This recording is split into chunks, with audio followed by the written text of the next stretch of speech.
Hey everybody, welcome to the Bible Rethink. My name is Kenny Panis and I'm so glad you can join us.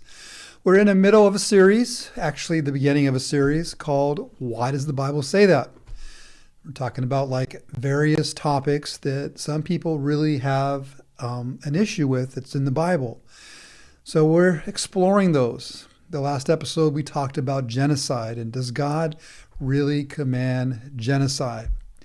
So we took a deep dive, explored the scriptures, and if you're interested in that video, I'm going to leave a link in the description below. Today, it's not an easier task. It's talking about slavery. And so specifically, does the Bible endorse slavery? Of course, slavery itself is one of history's greatest atrocities, morally. So we're going to look at that.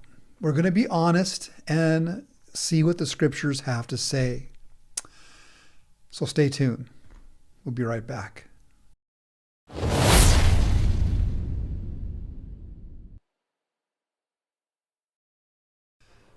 All right. Friends, I need to get the elephant out of the room. The race-based chattel slavery in America, the plantation variety, it's one of the darkest chapters in human history. And the fact the Bible, this book, was used to justify it is one of the church's most profound failures. So I just want to begin this whole discussion with, I don't ever want to minimize that. I want to make sure I'm very clear.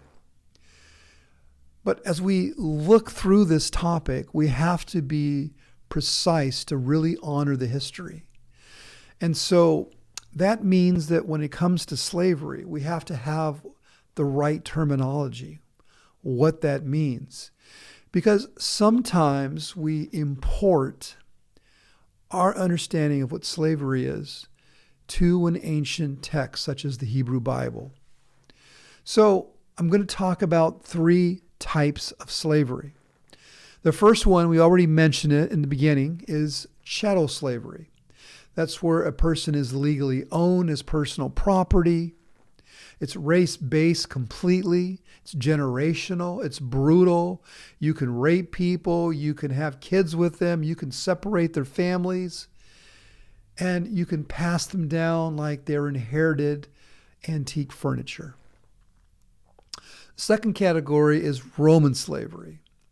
And that is not race-based. And it includes professionals like physicians and lawyers and teachers and accountants. So if you'd walk down the street, you wouldn't really recognize who was free and who was a slave. But there was also some brutality in it and some rights that masters had that included death. So it wasn't good. But here's the thing, you could earn your freedom. And a lot of these folks did. They saved up money to purchase their freedom to become a Roman citizen. So that's Roman slavery. And then there's biblical slavery. And again, this is different. And the distinction that I'm going to go over is going to matter enormously for this discussion. So here we go. Yes, the Bible describes slavery. I don't want to make believe it doesn't. But the question really is okay, it describes slavery. So is it descriptive or prescriptive? That's something that you're going to have to hold on to as we continue this conversation. But the reality is that was the cultural fabric that the Bible was woven into. So if you saw a person from the ancient Near East today, suppose they visited you, they transported to you, and you look at him and you say, well, why did you guys have slavery? You know that's wrong. Well, that's an example of cultural arrogance. Because we are importing what we understand as slavery and the lessons that we've learned into their culture. Because honestly, they would look at you and they would say, well, we want to build a city. We want to establish a foundation like Egypt did. And we need manpower because we don't have technology. We don't have tractors and plows and machinery like you have. We don't have those things, forklifts and cranes that would make life easier for us. It takes us a long time to complete a project because we lack the intuitive inventions that you have today. Now, that's probably how they would talk to you.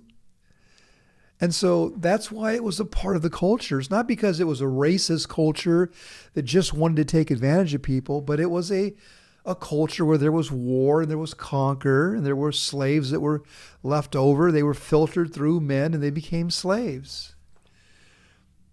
It's not fun, but it's true. The Bible describes slavery. That's the fabric the nation of Israel was woven into in the ancient Near East. But the thing that I'm interested in is, what does God do with that fabric? Because my contention is that God meets people where they're at and what they're doing and what their culture is doing. He doesn't just snap his finger so that it stops, but sometimes you have to learn from your experiences. So when it comes to the Bible, the Hebrew Bible, there are Hebrew slaves. And the Torah, it makes this clear distinction between Hebrew and foreign slaves. So for example, Hebrew slaves, they had a maximum term. 6 years they could be a slave. And they must be released in the 7th year unless they have had a family while they were slaves and they want to stay with them. Or else they just want to continue to work because it's the best money that they can make. But in any other case, after 6 years, they were free. And they didn't walk away empty-handed. No, they were released generously. And you get a flavor for this in Deuteronomy 15, 12 through 14. If your kinsman, a Hebrew man or woman, is sold to you, then he shall serve you for 6 years. But in the 7th year, you shall set him free. Okay, we already discussed that. That was mandatory. When you set him free, you shall not send him away empty-handed. Again, we're talking about this. But look what he gets. You shall furnish him liberally. That's a nice word there. From your flock and from your threshing floor and from your wine vat, you shall give to him as the Lord the God has blessed you. And friends, that's a principle of Yahweh. When it comes to the fact that you have been blessed, and that doesn't mean you have to be a millionaire. It doesn't mean that you have to make this invention or write a book. It just means that God blesses you where you're at. And in the same way, even if you think that blessing is not a lot, as a principle, he wants us to bless others like we've been blessed. He does that when it comes to slavery. So, there's also foreign slaves, though. And this is the part where you're going to get uncomfortable. But we don't want to avoid the passage. We want to dig beneath the surface to see, is this really there, or is there something more? But when you first read it, just be prepared. It's going to sound like a certain type of slavery. Here it is. Leviticus 25. As for your male and female slaves, whom you may have, you may acquire a male and a female slave from the pagan nations that are around you, hence foreign slaves. Then too, it is out of the sons of the sojourners who live as aliens among you that you may gain acquisition, and out of their families who are with you. whom they will have produced in your land, that they may also become your possession. I mean, you see it there, plain and clear, right? If they have children and they're in your land, their children are now your possession. You may even bequeath them to your sons after you to receive as a possession, and you can use them as permanent workers. But in respect to your countrymen, the sons of Israel, he's talking about Hebrew slaves here, you shall not rule with severity over one another. All right, friends. I don't know about you, but this looks like chattel slavery. You know, I'm tipped off at the very last verse where it says, in respect to your countrymen, the sons of Israel, you can't treat them like you treat your foreign slaves. You can't just rule over them with severity. So this implication means that there are some foreign slaves who are treated harshly. And in addition, there's permanent possession that's mentioned there. The children that they have are yours, and you could pass them down. You could bequeath them to the next generation. Sounds like chattel slavery all over again. And that the skeptics may be right. But are they? Because we still have to dig beneath the surface, because from the surface right there, it doesn't look good. But I want you to notice something in this passage here. Specifically, the way the word may is used. It's used in permissive language. You may acquire. You may gain. They may become. You may bequeath. That is permissive language, friends. It's not a command, but what it actually is a permission. If you want to go to those foreign nations that are around you, you may acquire a slave. Without question, they have the same kind of term limit that a chattel slave would have. But this is not God that's commanding this. He's not ordering all Israelites to have foreign slaves. He's just regulating a practice that was universal in that ancient world. So, that's the first pushback, permissive language. But we have to keep digging here. So, because what the same Torah says in Leviticus 25, it also says something that seems to think or make you think this is not the same thing as chattel slavery when it compares the ancient Near East law codes that were developed by Hammurabi to the Mosaic law. Let me show you this chart and you can see what I mean. There are 4 categories that are listed here, and there are 2 law codes. Israel and the ancient Near East, developed by Hammurabi. Runaway slaves. Hammurabi, it's the death penalty for a slave or for anyone who harbors them. The Mosaic law, you must give sanctuary to a runaway slave. They cannot be returned to their master because there's a reason they ran away. And slaves live free in the area that surrounds you that they choose. That's Deuteronomy 23:15 through 16. Physical abuse. The master pays a fine. Under Hammurabi, slaves remain the property. Oh, my bad, I beat you. Here's some money. Mosaic law, you destroy an eye or knock out a tooth, the slave automatically goes free. Not eventually, not after a trial, but immediately. Exodus 21:26 through 27. The murder of a slave. There's no legal penalty under the Hammurabi ancient Near East codes, because a master had absolute right over his life and death. But under the Mosaic law, a master must be punished, which implies the slave's life is legally protected. Exodus 21:20. And then there's something that's truly unique to all the Hebrew culture here. It's rest days. So under Hammurabi and the ancient Near East, there's no mandated rest. It's continuous labor and it's at the master's discretion. And so in other words, you hope that the master allows you to have rest.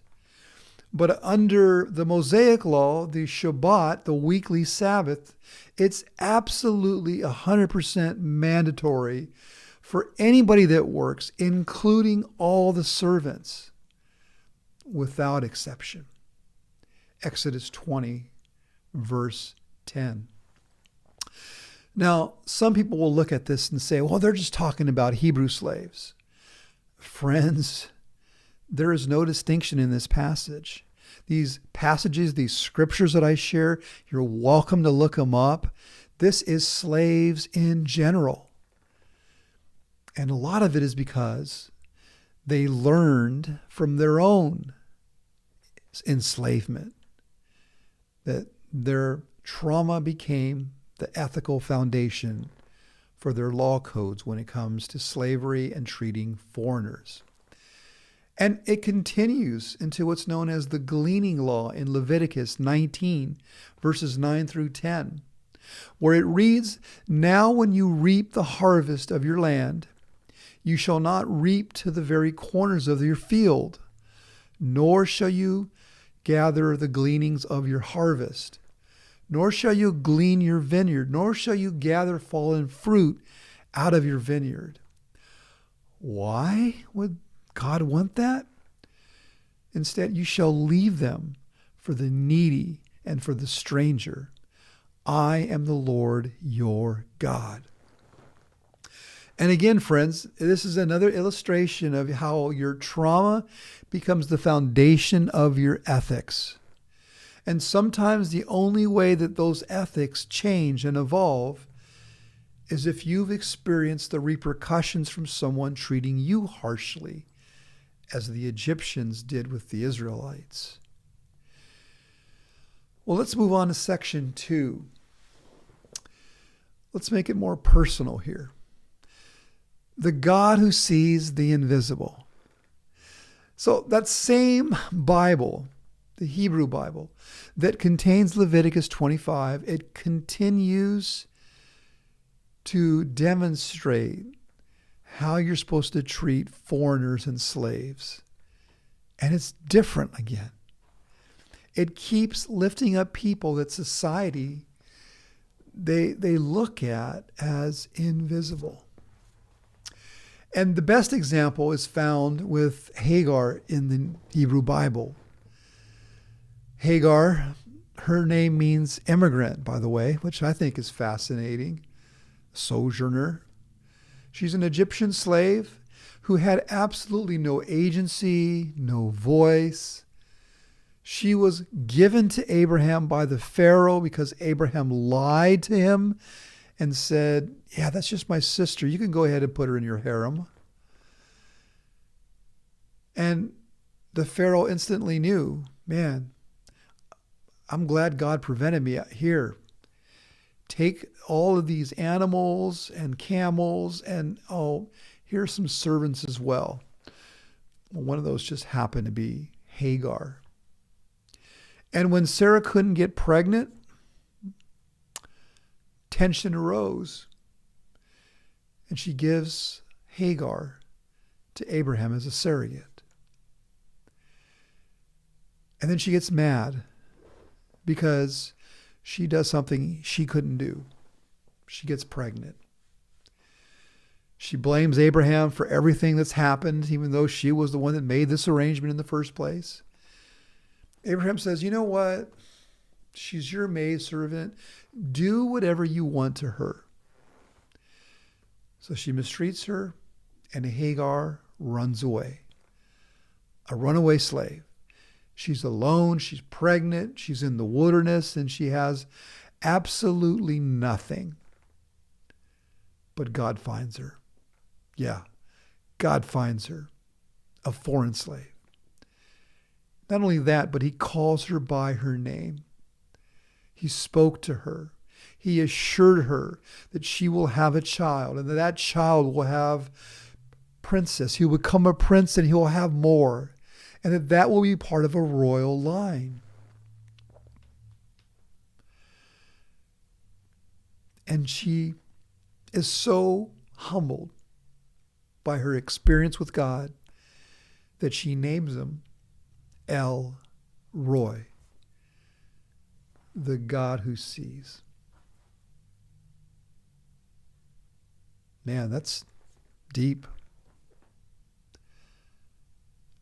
Later on in Genesis 21, she's expelled again, but this time she has her son Ishmael with her. She's given a flask of water and basically said, hey, here's a flask of water. Best of wishes out there in the wilderness. Well, not surprisingly, that water runs off and Hagar thinks that, life is over as it is. She's looking at her child suffering and she knows he's going to die. And so she places him under a bush because she cannot stand. And I think all parents would understand this. They could not stand to look and watch their children die right before their eyes. But God hears her. Specifically, he hears the cry of the boy. And he speaks to Hagar and he opens her eyes so as she looks over to her right. There's flowing water there. She's able to survive. She's the first person in all of Scripture to give God a name based on her experience with him. El Roy, the God who sees. In the New Testament, there's a runaway slave also. His name is Onesimus, and he's a slave of a man named Philemon. He runs away, he encounters Paul, and he becomes a Christian. I'll talk about that story more when we get to that section. But you have Hagar in the Hebrew Bible, Onesimus in the New Testament, and it communicates this, that God refuses to be confined by the cultural categories that make people invisible. Section 3.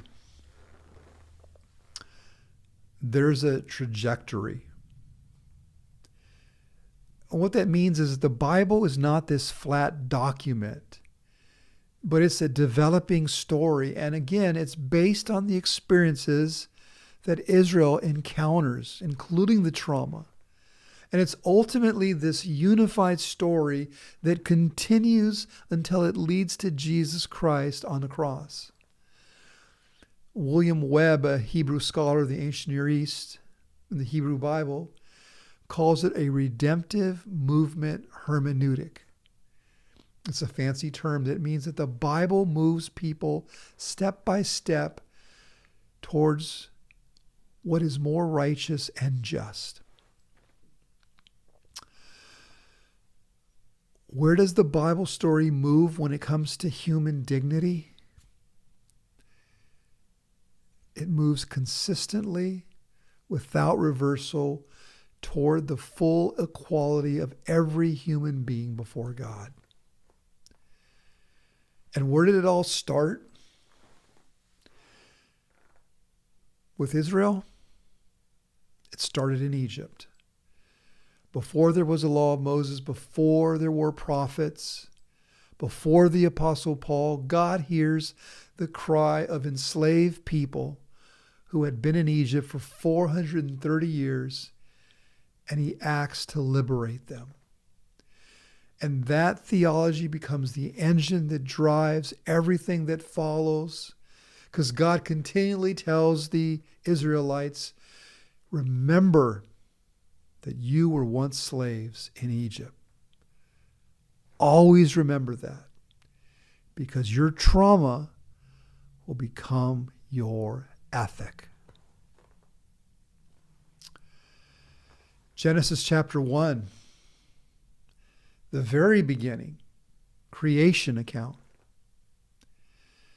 Day 6, every human being bears the image of God. That's the theological declaration that makes slavery impossible on page 1 of the Hebrew Bible. Every human being, every tribe, every ethnicity, every language, whether you're slave or free, male or female, God has stamped his image on you. And you only need one requirement. You're human.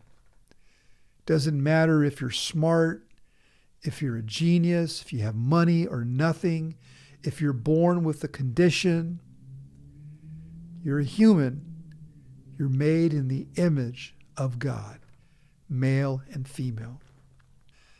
As we think about this, what does Paul actually do in the New Testament?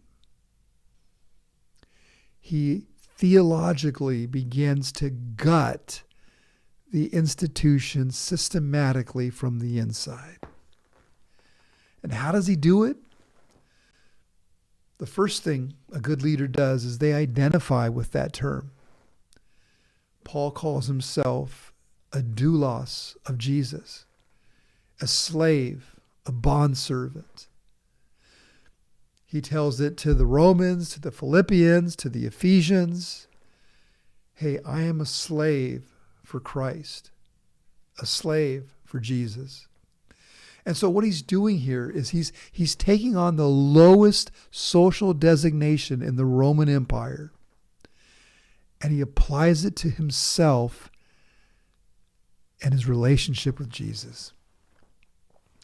He's inverting the Roman honor and shame hierarchy right before our eyes. The greatest apostle, at least in my opinion, he's changing the social meaning of slavery itself. He's making you think about it in new categories, which again, I mentioned from the beginning is very important because as a Western culture, we just naturally import what our brains constitute when it comes to slavery into an ancient text. Friends, you can't do that. Paul doesn't do it.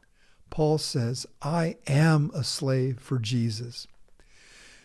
But he doesn't stop there. He continues to add what's known as the household codes. And this is for husbands and wives and for parents and children, but also for slaves and masters, because that was the norm in that culture. He also includes the masters, Ephesians 6:9.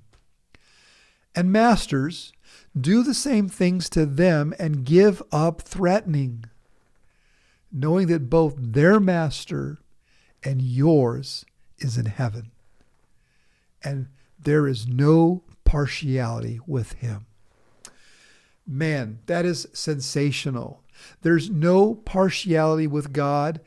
A master and slave, they have the same master. They're not separate masters. It's God. It's Yahweh. It's the Father. Have the same master. They worship him. They live their life for him. And they know, they recognize that God does not show any partiality. It's so mind-breaking because in Rome, the master had absolute authority, even to the point of the right to kill their slaves. And Paul just finished telling every Christian master, you answer to somebody higher than you. the master in heaven of us all. In 1 Timothy 1, he lists kidnapping here as one of those sins that are contrary to sound doctrine, and that if they continue in them, that excludes them from the kingdom of God. But where did Paul the Apostle get this idea of kidnapping? I mean, it just seems kind of random to throw that in that list, unless it was spoken about elsewhere. It was in the Hebrew Bible. Exodus 21:16 says, "He who kidnaps a man, whether he sells him or he is found in his possession, shall surely be put to death." Why would God say such a thing?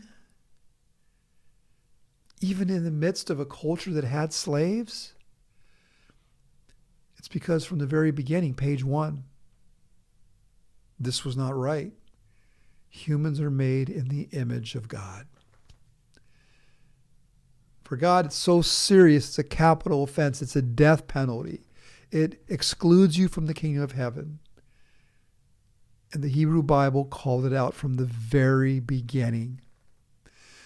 Now, one thing that's important to know when you read this is there's a present active participle, which means that this is not a one-time act. So these sins that are listed there are not just one-time offenses. Because if it was a one-time offense, man, we'd all be in trouble. But that present active participle is ongoing. They continue to do this day after day, month after month, year after year. And Paul says, hey, you're not going to make it to the kingdom of heaven. Friends, the transatlantic slave trade cannot get past this. They knew what it meant to sell slaves in the Bible. And it's condemned by both the Hebrew Bible and the New Testament. There's also Philemon. It's the shortest letter in the New Testament. But it's probably the most subversive, to be honest with you. I mentioned him earlier, but Onesimus, he ran away from his slave, from his master. He met Paul in prison. He became a Christian. And Paul says, you know, son, you got to go back and you got to make it right with your master. And he says, but on the way, I'm going to give you this letter, which is actually this masterpiece of apostolic pressure. You'll see what I mean as we read this text here. But he gives it to Onesimus and says, give this to Philemon. And he writes, for perhaps he was for this reason separated from you for a while, that you would have him back forever, no longer as a slave, but better than a slave, as a dear brother, especially to me.